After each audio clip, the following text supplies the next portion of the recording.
Before any change can occur, I believe that the old mentality must be destroyed, discredited, and its grip on our way of life loosened.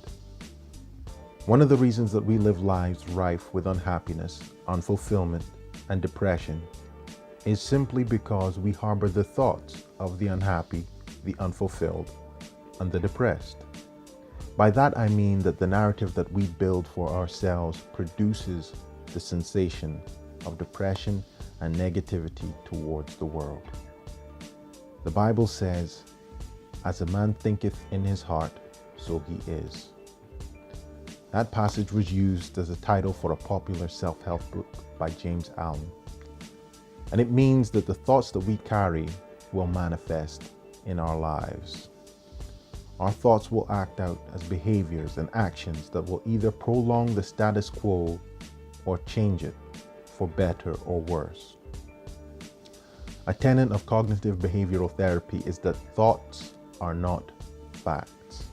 And thus, a lot of the narrative that we build for ourselves is not only false, but evidently detrimental to our well-being. The negative story the mind tells itself creates negative actions, which further create a negative life, which falsely confirms that original story, forming a spiral of darkness. So in order to begin the change, a considerable amount of time and effort should be invested in combating the infestation of negativity, monitoring our thoughts, and redirecting them towards positive means. There are many methods of doing this, with journals and voice recordings and such. One of the main methods I used personally and would advocate to any and everyone is to make a worry journal. Before every night, I would write and date and just rant on paper. I would write in a crazy and erratic manner that conveyed my feelings at the time, essentially vomiting my thoughts on the page.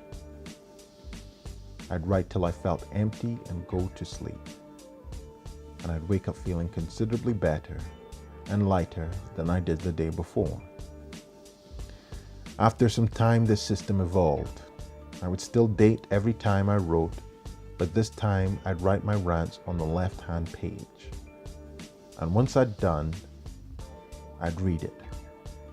I'd read it and imagine that it was my best friend or someone I loved that was telling me this explosive diatribe on life and why it felt so bad. And then I would write my response on the right as best I could. In future, I may read a few pages just to illustrate how this works and what it may look like, if people find it helpful. But anyways, a fascinating thing occurs over time.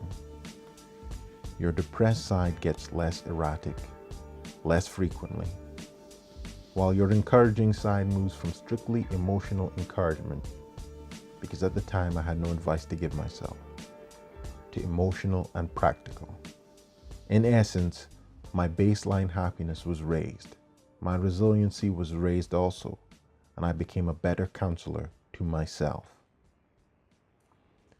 Keeping track of the date was also important because my first worry journal lasted about 2.5 years.